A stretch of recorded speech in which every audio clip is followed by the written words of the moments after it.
Ata agora dividíronse en diferentes temas a corrente, a voltaxe e a resistencia. É importante saber que entre eles hai unha relación que serve como base para todo o estudio da electrónica. No corazón desta relación está unha fórmula sinxela coñecida como a lei de Ohm. A lei de Ohm exprésase así: E igual a I por R, onde E representa a voltaxe, o I a corrente e o R a resistencia. Vamos a engadir algúns valores á nosa ecuación. Se E é igual a 10 voltios, I é igual a 2 amperios e R é igual a 5 ohmios, podemos ver doadamente que se cumpre a ecuación. Cambiemos algún dos valores e observemos o resultado. Se cambiamos a voltaxe a 20 voltios e mantemos a resistencia en 5 ohmios, que pasará coa corrente? Vemos que incrementando a voltaxe a 20 voltios temos un efecto sobre a corrente. Se mantemos a resistencia igual, sen dúbida a corrente deberase incrementar. No noso exemplo, a corrente sube a 4 amperios. Cando se incrementa a voltaxe, a forza electromotriz que fai que flúa a corrente fai tamén que pasen máis electróns por un punto do circuito nun segundo. 4 amperios é sinxelamente a forma que empregamos para expresar o valor con que flúe a corrente. Que pasaría coa resistencia se aumentamos a voltaxe e deixamos a corrente estable? Demos valores de 20 voltios e 2 amperios e calculemos a resistencia. A resistencia deberá incrementarse desde 5 ohmios ata 10 para satisfacer a ecuación. A resistencia incrementase para conter o efecto dunha voltaxe máis elevada. O incremento da resistencia en proporción co incremento da voltaxe mantén a corrente constante. Tamén se pode examinar o efecto sobre da voltaxe variando a corrente ou a resistencia e mantendo o outro termo constante. Se mantemos a resistencia en 5 ohmios e aumentamos a corrente a 8 amperios, cal será o efecto sobre a voltaxe? Neste exemplo, o E maiúsculo debe ser 40 voltios. Cando a resistencia é constante ou fixa e a corrente aumenta de valor, algo debe ser o responsable dise cambio. Neste exemplo temos máis forza electromotriz aplicada. Se mantemos a corrente constante en 2 amperios e baixamos a resistencia a 4 ohmios, cal é o efecto? Canta voltaxe é necesaria para satisfacer a ecuación? Neste exemplo cargamos a resistencia cun fluxo de corrente mantendo un nivel estable de corrente. Isto significa que se necesita menos voltaxe para mover a corrente o traverso da resistencia. A resposta correcta é 8 voltios. Ningún distes cálculos son demasiado complicados como para necesitar unha transposición da fórmula básica da lei de Ohm. Seguramente vostede xa teña a solución na súa mente antes de saber a resposta. Nós xa vimos unha transposición desta fórmula para o cálculo da resistencia. A fórmula expresouse como R é igual a E partido de I. Hai moitas transposicións da fórmula básica da lei de Ohm. E aquí dibuixadas están algunhas das formas que se usan. Observe que a letra P representa a potencia. Aínda que non é fundamental para a fórmula básica, P que representa a potencia exprésase en vatios e pode calcularse empregando os conceptos da lei de Ohm.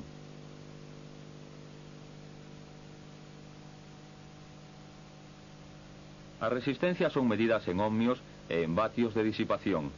Hainas de 1/4, 1/2, 1 ou varios vatios. O vatio é a expresión da cantidade de potencia disipada por unha resistencia ao paso dunha corrente determinada.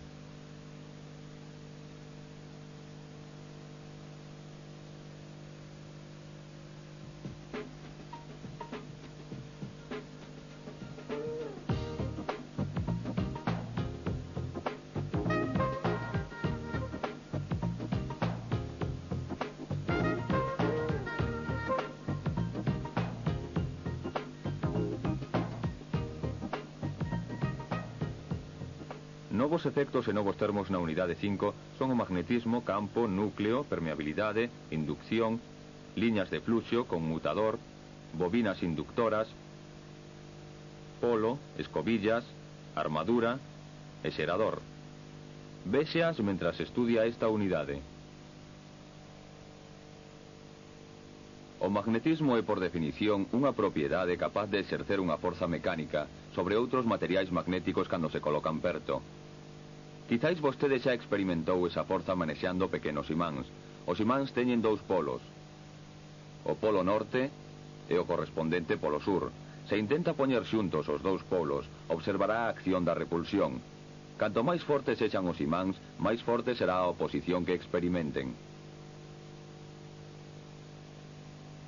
Se xira agora un dos imáns, de xeito que os polos opostos queden un frente ao outro, os imáns non se repelen. En troques, haberá unha forza de atracción entre as dúas pezas de material magnético. A forza de atracción é igual que a de repulsión, porque ambas as dúas son en función dos mesmos campos magnéticos. Estos campos magnéticos compóñense por liñas de forza magnética chamadas liñas de fluxo. Canto maior sexa a concentración das liñas de fluxo, maior será a forza do campo magnético. A forza do campo é a cantidade de atracción ou repulsión que exerce un imán. Canto máis forte sexa un imán, máis forte será o campo magnético. O campo magnético non pode verse co ollo humán. Tan só poden apreciarse os seus efectos.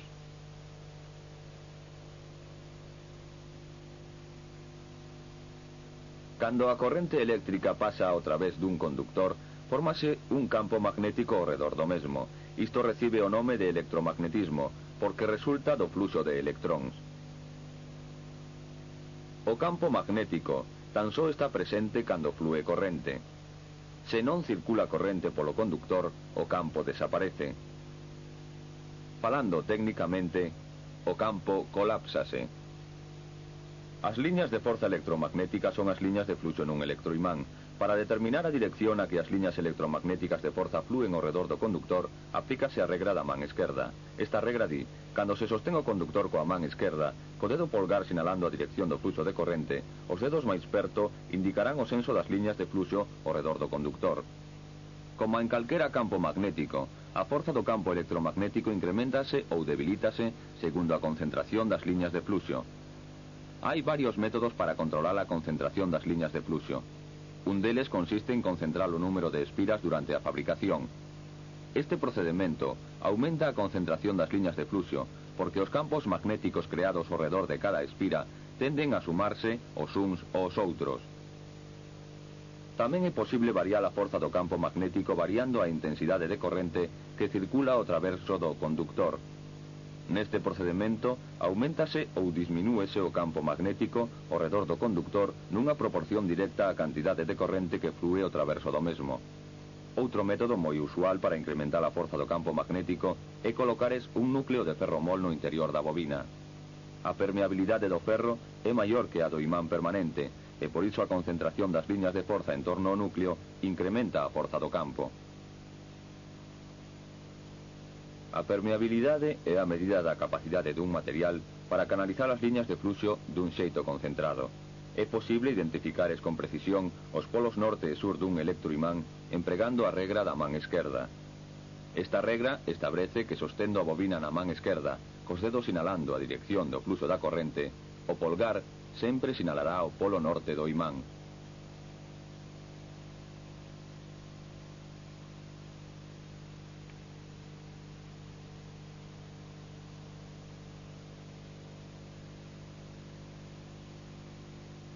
É razoable asumires que, posto que se pode crear un campo magnético variando a corrente que circula ao traverso dun conductor, tamén é posible darlle a volta ao proceso e facer que a corrente flúa ao traverso dun conductor movendo-o dentro dun campo magnético.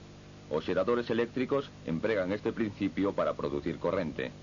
Se un conductor se move dentro dun campo magnético, unha corrente fluirá ao traverso do conductor. Para determinares o fluxo de corrente inducida, aplica a regra da man esquerda para os xeradores. Esta regra di, cando o polgar esquerdo extendido indica a dirección do movimento do conductor ao traverso do campo e o dedo índice esquerdo extendido amosa a dirección das liñas de fluxo, o dedo maior da man esquerda indica a dirección da corrente inducida. Non podemos trocar a dirección do fluxo da corrente no conductor cambiando a dirección do conductor ao traverso do campo. É importante notar que este fluxo de corrente inducida é de positivo a negativo. Lembre que estamos a describires un xerador.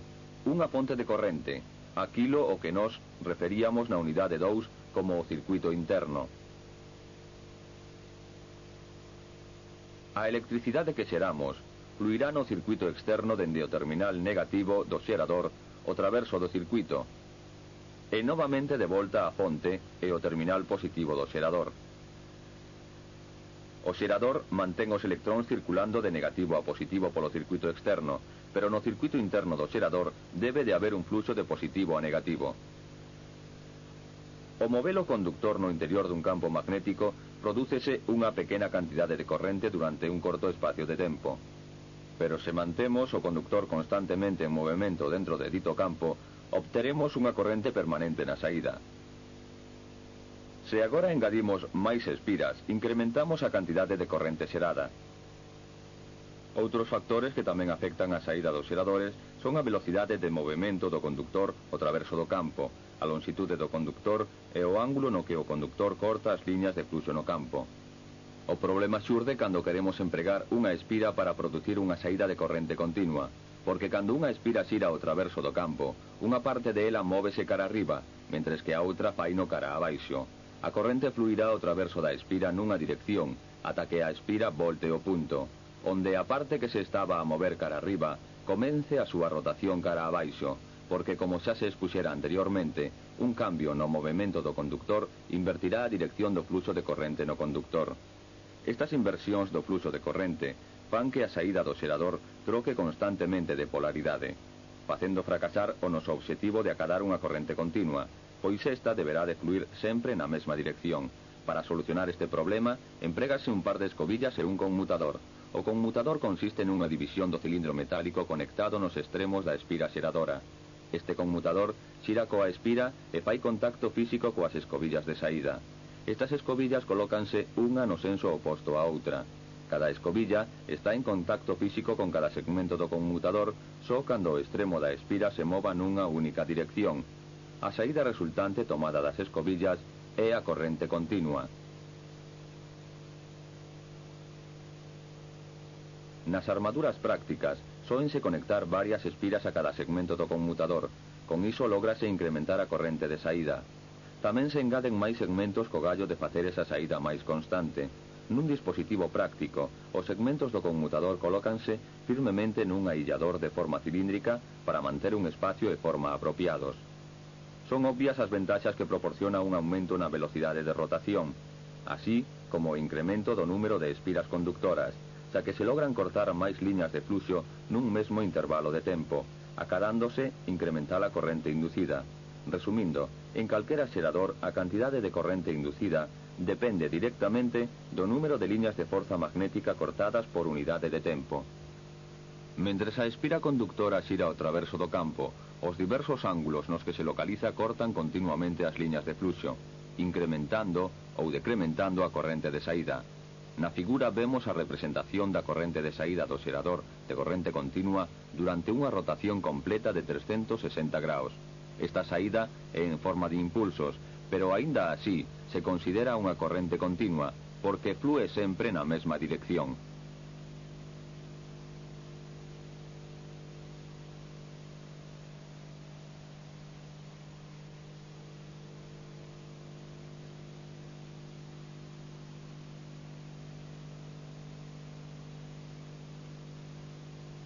Xa examinamos a produción e xeración de corrente eléctrica a partires dos campos magnéticos. Comenzamos vendo como a corrente que circula ao traverso dun conductor produce un campo magnético. Logo vimos como se pode inducir corrente nun conductor movéndoo dentro dun campo magnético. Agora veremos o que ocorre cando colocamos un conductor ao traverso do que circula unha corrente no interior dun campo magnético. O resultado será a acción motora. Os dous principios nos que se basa calquer motor eléctrico son: 1. O campo magnético existe entre os polos norte e sur. O segundo, as espiras portadoras de corrente, chamadas inducido, que producen os seus propios campos magnéticos. Cando se sitúa un conductor de corrente dentro dun campo magnético, os dous campos tenden a sumarse e a opoñerse un ao outro, creando un movimento tensor chamado forza de torsión, que tende a impulsar ese conductor fora do campo magnético. estudiemos detidamente o fenómeno. Na área onde os dous campos se opoñen, experimenta un debilitamento da forza do campo. Ao mesmo tempo, noutro punto do dispositivo, os dous campos estánse a sumar, incrementándose así a forza do campo en dito punto. O efecto resultante produce o chamado efecto momento de forza, que provoca o movimento xiratorio da espira. Se se incrementa o número de espiras de inducido, consíguese un número maior de puntos opostos, e o funcionamento do inducido é máis suave. O motor relativamente sinxelo que se describiu aquí serve para ilustrar os principios de funcionamento de calquera motor. É importante entender que se fabrican motores máis potentes empregando electroimáns para establecer o campo no que se sitúa o inducido. Estos electroimáns reciben o nome de inductor. Os motores de alta forza de torsión usan dous pares de electroimáns para dispoñer de máis puntos simétricos opostos. A dirección do movimento do conductor pódese determinar empregando a regra da man dereita que di: cando o dedo índice extendido apunta na dirección do campo magnético e o dedo maior na dirección do fluxo de corrente, o pulgar extendido sinalará a dirección do movimento do conductor.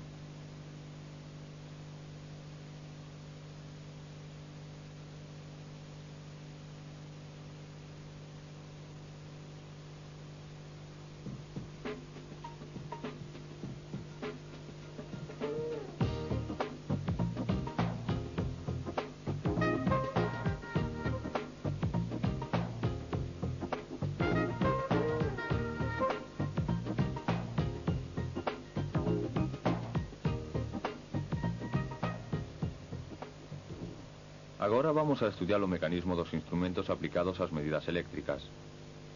Lembre a unidade 1, onde se describiron as diferentes colocacións do amperímetro para medir a corrente, e na unidade 2 a colocación en paralelo do voltímetro para medir a voltaxe, e finalmente, na unidade 3, o aillamento do componente baixo proba e a eliminación da enerxía do circuito cando se miden resistencias.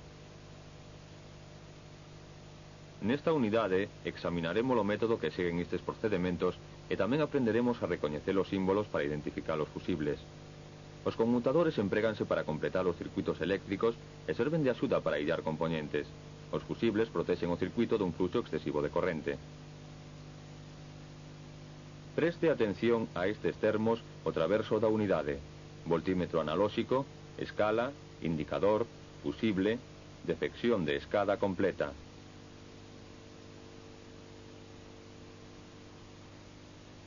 Rango, función, ponte de alimentación interna, resistencia en derivación, resistencia en serie, mecanismo de medida, cortacircuito, circuito aberto, guía de averías, etc. E aquí imos ver un multímetro analóxico típico. Analóxico define o mecanismo de medida como capaz de realizar un número infinito de lecturas nun rango específico. O multímetro refírese á capacidade para realizar máis dunha función de medida. Ben usado, este medidor medirá voltaxes de corriente continua e corriente alterna, as resistencias en ohmios e a corriente en miliamperios. O mecanismo máis típico dun medidor analóxico está formado por un imán permanente e unha bobina móvil máis coñecido comúnmente como medidor D'Arsonval. O mecanismo do medidor D'Arsonval traballa como un motor de corrente continua. A bobina móvil colócase nun campo de fluxo concentrado e entre os polos dun imán permanente. A bobina xira dentro dun campo en resposta ao fluxo da voltaxe.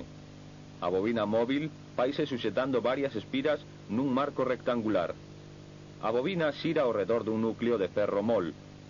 A bobina non ten total liberdade para xirar, pois o seu movimento é restringido pola tensión dun muelle e os indicadores chamados eixes de retención. Cando o valor que se está a medir aumenta, a forza en contra dos muelles tamén aumenta, e o indicador amosa unha lectura máis alta na escada. O movimento de medición ocorre no eixo da escada: indicador, contrapesos, imáns permanentes, muelles e núcleo de ferromol. A calidade do mecanismo de medición determínase pola cantidade de corrente necesaria para que xire o indicador á súa posición de escada completa, ou, falando técnicamente, a cantidade de corrente necesaria para producir unha deflexión da escada completa.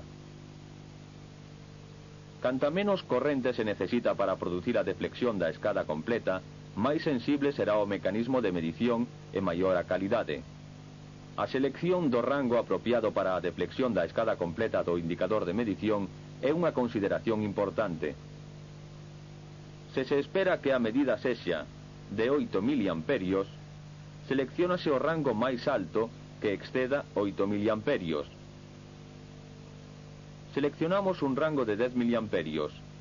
Asegúrese de que a medida non exceda o rango seleccionado, xa que se o fai pode causar danos no medidor. Vostede debe sospeitar dunha lectura concreta antes de efectuar esa medida. Nos non sabemos sempre cales serán as lecturas predecibles, así, cando mida unha cantidade non coñecida, comence sempre co rango máis alto dispoñible. Se o medidor non se move ou faino lixeiramente, baixe o rango e siga baixando até que se obteña unha lectura nalgún lugar na metade da escada.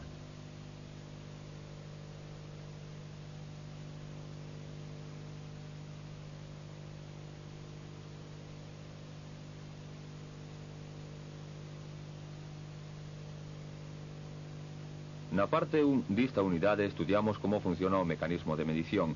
Na parte 2 vimos como se usa este para medir a corrente, voltaxe e resistencia.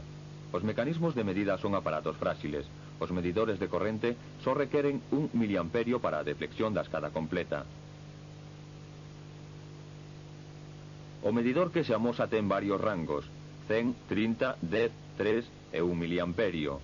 Os medidores de corrente poden medir valores amplos coa axuda do seu circuito interno.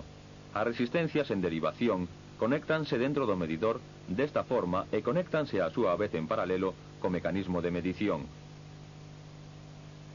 A corrente baixo proba introdúcese no instrumento de medida o traverso da clavixa negativa. Unha vez dentro divídese e a maioría dela flúe o traverso da resistencia en derivación. A corrente restante circula polo mecanismo de medición. A corrente recombínase e volta o elemento de proba ao traverso da clavixa positiva. Cada resistencia en derivación selecciónase cuidadosamente pola súa precisión. Elo permite extender o rango de medida do aparato. Cando se emprega un multímetro como voltímetro, este tamén usa resistencias acopladas dentro do medidor para extender o seu rango. Disponse de varios rangos para seleccionar. Lembre que os voltímetros conéctanse en paralelo coa carga que se vai a probar. No rango seleccionado para o voltímetro, colócanse eléctricamente as resistencias internas do medidor en serie co mecanismo de medición. As resistencias en serie limitan a cantidade de corrente que flúe o mecanismo do medidor. A maioría da corrente flúe ao traverso da carga baixo proba. As resistencias selecciónanse cuidadosamente pola súa precisión, e a cantidade de corrente que pasa ao traverso do mecanismo produce a deflexión do medidor que pode medirse en voltaxe. O indicador sinala con precisión o valor da escada. Cando medimos corrente ou voltaxe, o circuito baixo proba está energizado e proporciona a corrente para producir o movimento do medidor por si mesmo. Cando se miden as resistencias é o mesmo medidor o que proporciona a corrente, porque se retira a enerxía do circuito e aí hállase o componente baixo proba. Todos os ómetros teñen unha fonte de enerxía interna que xeralmente é tamén unha batería. A corrente viaxa dende a terminal negativa da fonte, fora do medidor, o traverso da clavixa negativa e das resistencias que se están a probar, voltando o medidor. A clavixa positiva é a través do instrumento volta ao terminal positivo da fonte interna. O aillamento debe facerse ben quitando o componente ou abrindo un conmutador para interrumpir o camiño da corrente. Se as clavixas de medición dun ómetro se poñen xuntas e se tocan, non hai ningún rexistro de resistencia na escada do medidor e prodúcese a deflexión da escada completa. Debido a que a deflexión da escada completa significa resistencia cero, a escada do medidor léese de dereita a esquerda. Se se conecta unha resistencia entre as clavixas dun ómetro, a resistencia convírtese en parte do circuito e limita a corrente dispoñible da fonte interna. O ómetro indica que se está lendo algún valor máis baixo co da deflexión da escada completa. Se a resistencia se incrementa cada vez, limítase máis, e hai cada vez menos deflexión. Isto significa que a escada lee resistencias máis altas cando o indicador amosa as lecturas do lado esquerdo da escada.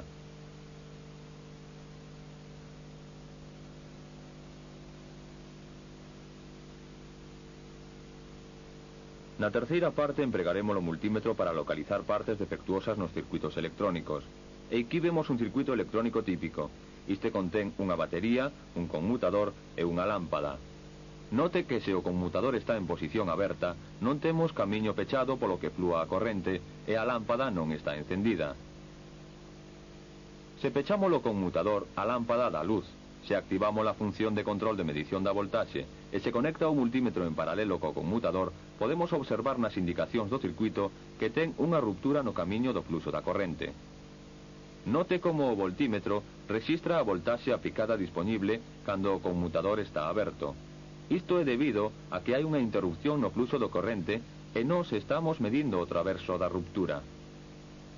A nosa clavixa positiva de medición está conectada ao traverso da lámpada ata o terminal positivo, e a clavixa negativa está conectada directamente ao outro lado do conmutador e o terminal negativo da batería.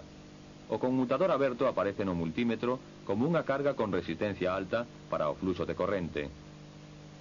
Cando o multímetro se conecta ao traverso dun circuito aberto, o único camiño para a corrente é o traverso do medidor, así que este mide a máxima voltaxe disponible. Cando pechamos o conmutador, que pasa coa lectura da voltaxe no multímetro? Este deberá baixar a cero. Examinemos por qué. O circuito non ten cambios, agás que se pechou o conmutador. O multímetro segue conectado como antes, así que, por que non medimos a voltaxe? Para atopar a resposta, cabile sobre a unidade 4 e o noso estudio da lei de Ohm. Lembre a fórmula para a voltaxe. A voltaxe é igual á corrente pola resistencia. Nós temos corrente porque o conmutador cerrado proporciona un camiño para que a corrente flúa. O que non temos é resistencia. Se empregamos a fórmula e multiplicamos a corrente disponible por resistencia cero, atopamos a resposta de 0 voltios. Outra forma de miralo é que cando o conmutador está pechado, as dúas clavixas de medición están conectadas ao mesmo terminal da batería, e xa que non hai diferencia de potencial entre as clavixas de medida, non hai ningún rexistro de voltaxe na escada do medidor. Dista exposición podemos deducir que as medidas de voltaxe, o traverso de rupturas en circuitos, registrarán as diferencias de potencial disponible no punto de proba, e as medidas da voltaxe entre puntos de potencial común registrarán 0 voltios. Técnicamente, refírese a isto como medida da voltaxe en cortocircuito e en circuito aberto. Un cortacircuito é unha condición de resistencia cero, e un circuito aberto é unha condición de máxima resistencia. Agora engadimos un fusible e un amperímetro ao circuito. Este circuito ten un problema. Cando o conmutador está pechado, a lámpada deberá alumar, pero non o fai. O amperímetro amosa que non está a fluir corrente polo circuito. Imos a empregar as habilidades na localización de averías ou problemas. Este é o procedimento que emprega un electrónico para localizar os problemas nos circuitos que non traballan ben. A primeira cousa que debe comprobar un bo técnico é que a fonte da voltaxe estea ben conectada e que estea traballando. Unha comprobación do nivel da voltaxe da batería indica 12 voltios. Esta é unha boa lectura, porque nós estamos a comprobar a fonte e debemos ler 12 voltios. Agora movemos as clavixas de medición para comprobar os outros componentes do circuito. Unha comprobación ao traverso da voltaxe do fusible lee 0 voltios. Outra vez é a lectura que deberíamos esperar, porque se o fusible está ben, as dúas clavixas de medida non amosarán unha diferencia de potencial ao seu traverso. En efecto, as clavixas de medición están directamente conectadas ao negativo da batería ao traverso do fusible. O voltímetro lee 0 voltios tamén cando cerramos o conmutador, pero cando comprobamos en extremos da lámpada nos lemos 12 voltios. Esta é a voltaxe aplicada, e agora xa sabemos que leremos a voltaxe aplicada ao traverso dun circuito aberto. A lámpada non é un circuito aberto, así que sospeitamos de que a lámpada sexa o componente defectuoso. Para confirmar as nosas sospeitas, quitamos a lámpada do circuito e facemos unha comprobación da resistencia usando o voltímetro na función de ohmios. A lectura amosa resistencia infinita, confirmando a nosa sospeita. Cambiamos a lámpada defectuosa por outra boa, e ao cerrar o conmutador, a lámpada aluma. A corrente rexístrase agora por primeira vez no amperímetro. O circuito traballa correctamente.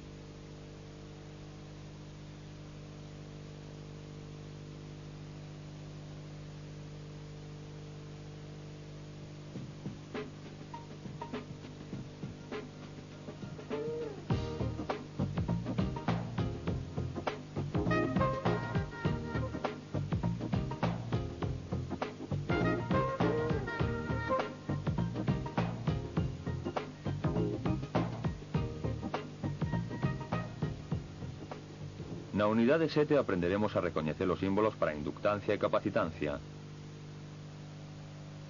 Tamén aprenderemos as súas propiedades eléctricas. Algúns termos novos nesta unidade son inductor e inductancia, condensador e capacitancia, enrio, tempo transitorio, placas, dieléctrico, medidor de inductancia, forzas electromotriz inducida, faradio, corrente de carga e corrente de descarga, autoinducción e bobina. As inductancias chámaselles a veces bobinas ou bobinas de autoinducción. As bobinas constitúense pola asociación de varias espiras conductoras. E a súa característica máis importante é a oposición que presentan ao paso dunha corrente variable. Na figura hai 3 debuxos que representan unha bobina. O primeiro é o debuxo dunha bobina tal como se vería se se observa no circuito. Os outros 2 son debuxos simbólicos que encontrarán nos esquemas eléctricos. Note que hai unha diferencia entre os 2 símbolos. Un representa unha sinxela bobina de cobre, e o outro é unha bobina de cobre con 2 barras paralelas ao longo. Estas 2 barras indican que a bobina ten un núcleo de ferromol. Lembre que os núcleos de ferro tenden a incrementar a permeabilidade concentrando as liñas de fluxo presentes no conductor. Preguntouse algunha vez por que unha radio segue a funcionar cando vostede xa a apagou, ou por que a luz do seu ordenador tarda unos segundos en apagarse cando xa o desconectou? A razón é porque as bobinas e os condensadores están conectados na fonte de alimentación. Os condensadores estudiarémolos na seguinte unidade. Unha gran parte da razón de por que os dispositivos eléctricos seguen a funcionar cando se desconecta a enerxía é por mor das bobinas. Agora sabemos que as bobinas opóñense aos trocos da corrente, así que non é difícil de entender que a corrente siga a fluir nun circuito onde non hai enerxía. O motivo é que as bobinas se resisten ao amortiguamento e interrupción desa corrente. Por suposto que as bobinas non poden manter a corrente circulando por moito tempo, pero podemos apreciar os resultados durante unos segundos. Para entender mellor esta propiedade de oporse ao paso dunha corrente variable, examinemos como está feita unha bobina. As bobinas fanse enrolando conductores de cobre en forma de espiras. En algunhas ocasións, engádeselles un núcleo de ferromol co gallo de incrementar a permeabilidade. Cando circula a corrente ao traverso dunha bobina, establécese un campo sobre o conductor en relación coa dirección do fluxo da corrente. O campo acada a súa máxima forza cando a corrente tamén é máxima. Mentres que a intensidade da corrente non varíe, o campo mantense constante. Cando se retira a enerxía e a corrente disminúe, o campo comeza a colapsar. Sen embargo, a forza electromotriz inducida sobre o conductor tende a manter ese campo durante o tempo en que a corrente se reduce a cero. O tempo que lle leva a corrente a cadar un nivel estable chámase tempo de retardo.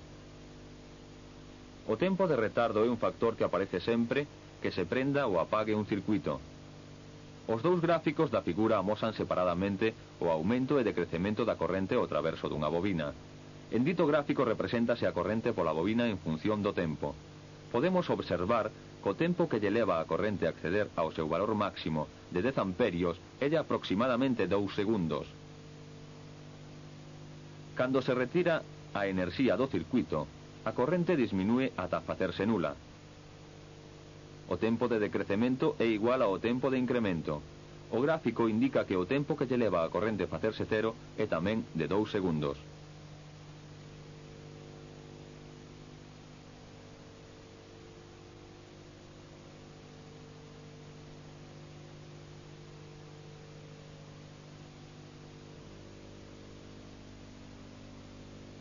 O henrio é a unidade de medida da inductancia. Sen embargo, a maioría das inductancias atópanse no rango de milihenrios ou microhenrios.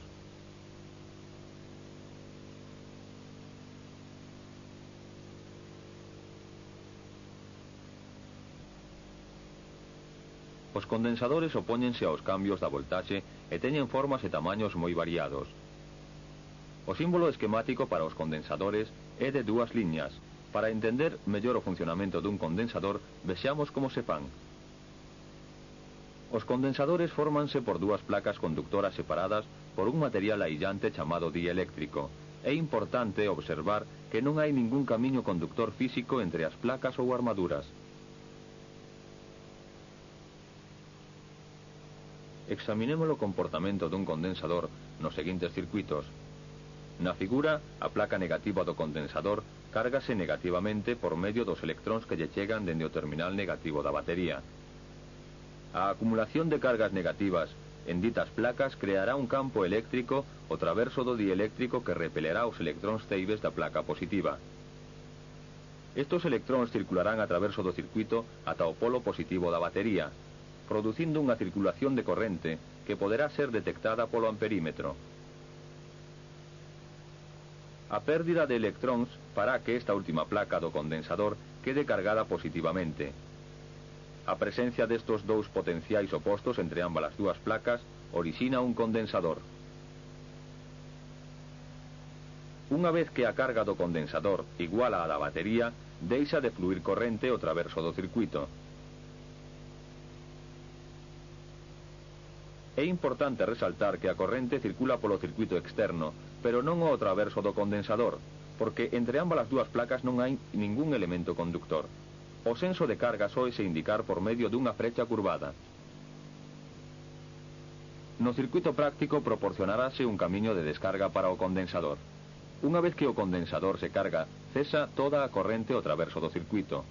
Pero se colocamos o conmutador na posición máis elevada, crearase un camiño conductor para que a placa negativa do condensador descargue os seus electróns á placa positiva, ao traverso da resistencia R1, o amperímetro e o interruptor S1. Se agora voltamos a conectar o interruptor na posición anterior, flúe novamente a corrente dende a batería cargando outra vez o condensador. Os gráficos da figura amosan o valor da voltaxe crecente e decrecente ao traverso dun condensador. A voltaxe represéntase á esquerda. Pode observarse que a este condensador lévalle 2 segundos cargarse o traverso da resistencia do circuito. E unha vez que se cargou coa voltaxe aplicada, a corrente desaparece. Se se proporciona un camiño de descarga ao traverso dunha resistencia, volta de novo a circular a corrente. Pódese apreciar que o tempo de descarga é tamén de 2 segundos.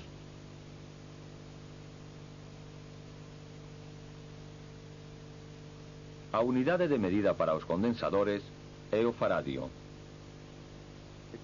Sen embargo, os faradios e incluso os milifaradios considéranse unha unidade demasiado grande para expresar a capacidade, de aí que se recurra aos submúltiplos do faradio, microfaradio, nanofaradio e picofaradio.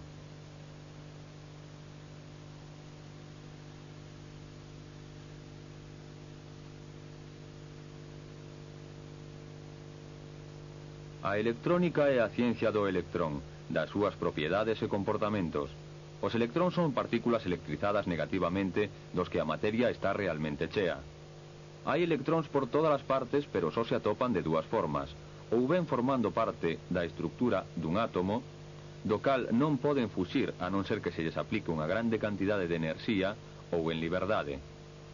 Os electróns ceibes, por distintas razóns, fuxiron da forza que os mantiña no átomo e atópanse dotados de movementos desordeados. Cando se aplica un campo eléctrico a un metal conectando nos seus extremos unha batería ou calquera outro tipo de xerador, os electróns ceibes son empurrados por el indo cara ao polo positivo da fonte xeradora do campo, producíndose deste xeito unha corrente eléctrica.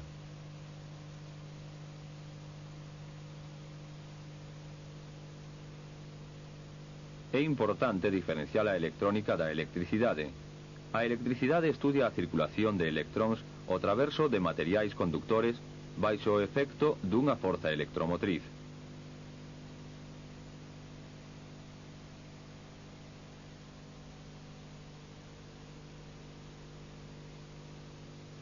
Na electrónica, os electróns desplázanse ao traverso de elementos especiais como o silicio e o xermanio, tratados especialmente e chamados semiconductores.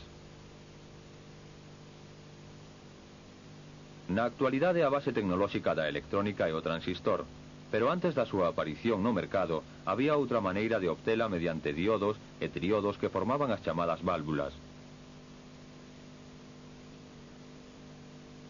Con posterioridade o transistor permitiu o arranque da primitiva electrónica. Ocorre que certos metais como o xermanio ou certos non metais como o silicio, cando conteñen pequenas dosis de impurezas, como o indio ou o arsénico, trócanse en semiconductores.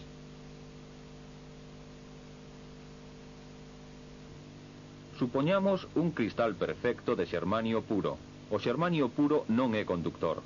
Como o xermanio é tetravalente, representamos os átomos de xermanio cos seus 4 electróns de valencia, que compartidos cos de outro átomo veciño, significa que ten completa con 8 electróns a derradeira capa. Agora alteramos o cristal sustituindo un átomo de xermanio por outro de arsénico pentavalente. O arsénico posúe un quinto electrón de valencia non combinado. Trátase dun electrón ceibe no cristal de xermanio. Rematamos de fabricar un semiconductor.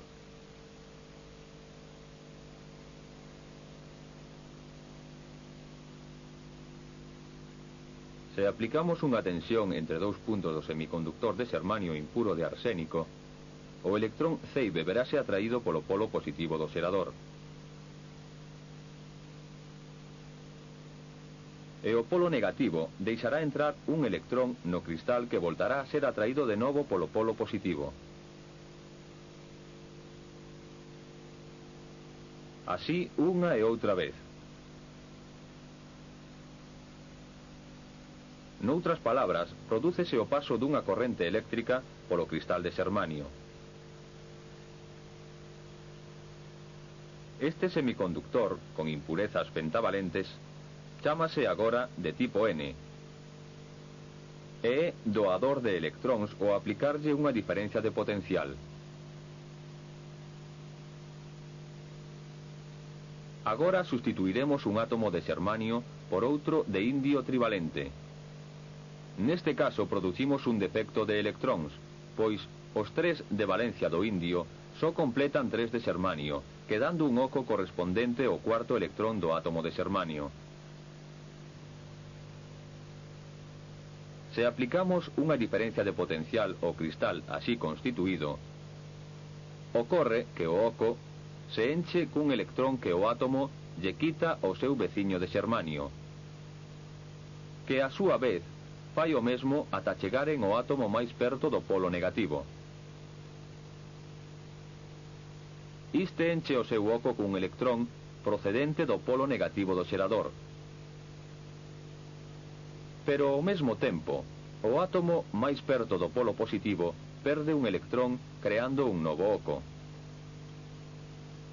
Deste xeito, no cristal de xermanio con impurezas trivalentes, os electróns diríxense cara ao polo positivo, mentres que os ocos fano cara ao polo negativo. Este outro tipo de semiconductor con impurezas trivalentes chámase de tipo P. E acepta electróns ao aplicarlle unha diferencia de potencial.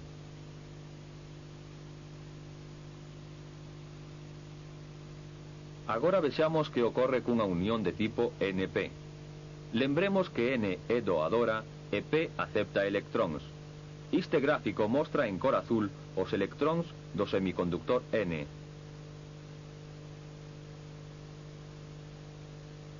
E en vermello os ocos do tipo P.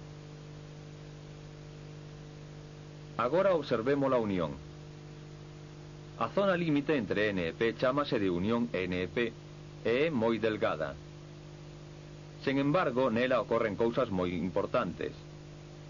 O semiconductor N, doador con impurezas de arsénico pentavalente, ten un exceso de electróns e a súa vez ións positivos do arsénico doante. En P ocorre todo o contrario. Os ocos pódense considerar cargas positivas que a súa vez dan lugar a ións negativos. Na zoa de unión de N e P, ocorre que os electróns de N serán rexeitados polos ións negativos de P, e á vez, os ocos de P son rexeitados polos ións positivos de N.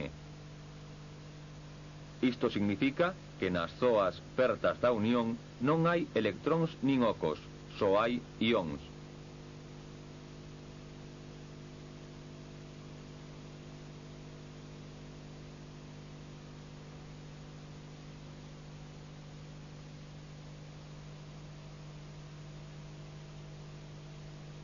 Se aplicamos unha diferencia de potencial nos extremos da barreira, co polo positivo hacia P, os electróns de N serán rexeitados polos que veñen do xerador.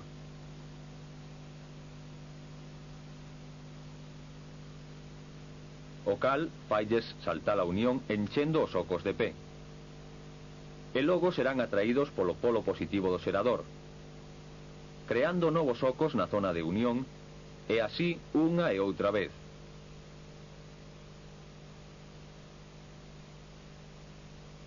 Se cambiamos o senso dos polos, mantendo a unión NP, non se produce ningunha corrente eléctrica, pois os electróns do polo negativo do xerador atraerán os ocos de P. E o potencial positivo do outro extremo atraerá os electróns de N. Non hai corrente eléctrica, é dicir, unha unión de tipo NP é unha barreira de potencial, e só deixa pasar a corrente nun sentido. Os transistores están compostos por dúas unións de semiconductores do tipo NPN ou PNP.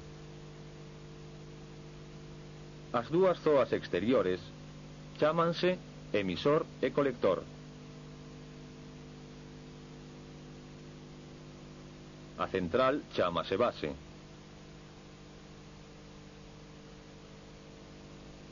Consideremos un transistor do tipo NPN.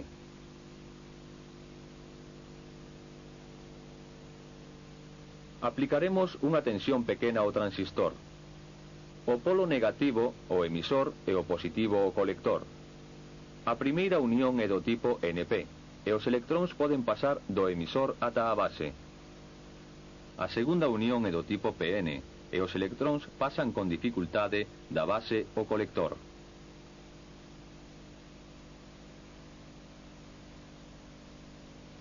Agora, apliquemos unha tensión débil entre o emisor e a base. Os electróns pasan do emisor ata a base como antes. Pero como a base é moi delgada, a maior parte dos electróns, levados polo seu movemento, cruzan a barreira entre base e colector, pasando a iste. E recólleos o polo positivo da fonte de corrente para devolvelos ao emisor.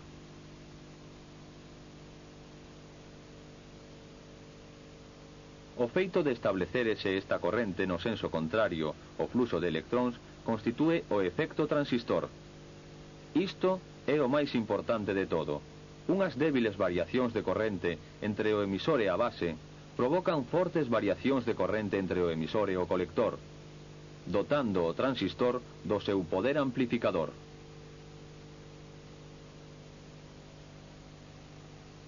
As características dun dispositivo electrónico podémolas reflexar neste esquema.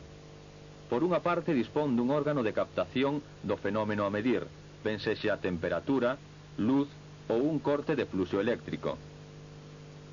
Este órgano vai a captar o fenómeno e a transformalo nunha sinal eléctrica. O dispositivo conta con outro elemento que vai a ampliar a sinal recollida. É aquí onde o transistor xoga un papel fundamental debido á súa capacidade para amplificar a sinal de entrada. Por último, esta sinal ampliada pasa por un terceiro elemento que desenrola a acción desexada.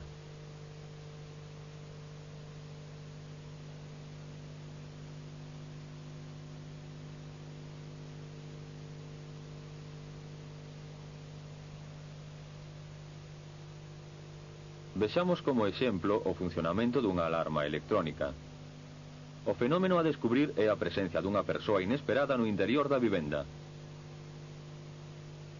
Esta presencia pódese percibir pola interrupción dun campo eléctrico ou intentar manipular na porta, e que o elemento captador da alarma detecta. Esta ruptura do campo eléctrico convírtese en sinal que é amplificada polo órgano transformador.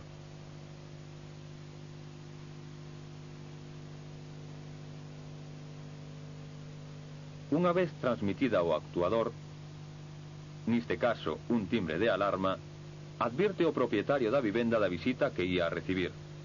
Moitos dispositivos electrónicos pódense reducir a este esquema. O transistor foi inventado nos Estados Unidos a comenzos da década dos 50. Estos pequenos obxetos son transistores usuais.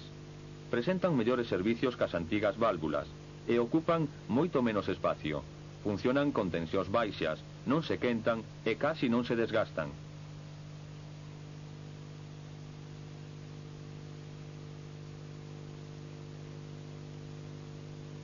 O maior inconveniente dos transistores é a súa sensibilidade ao calor. Un cristal de xermanio perde as súas propiedades conductoras ao redor dos 85 graus centígrados.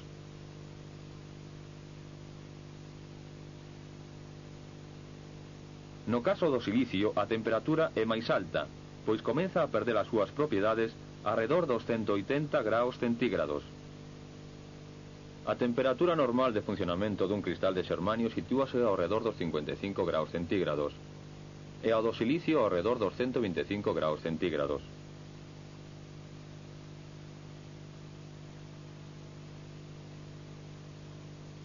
A culminación da técnica dos semiconductores son os circuitos integrados ou chips. Estes chips aplícanse aos máis variados campos actuais, como son os do son, a imaxe, o vídeo, a informática ou a electrónica industrial.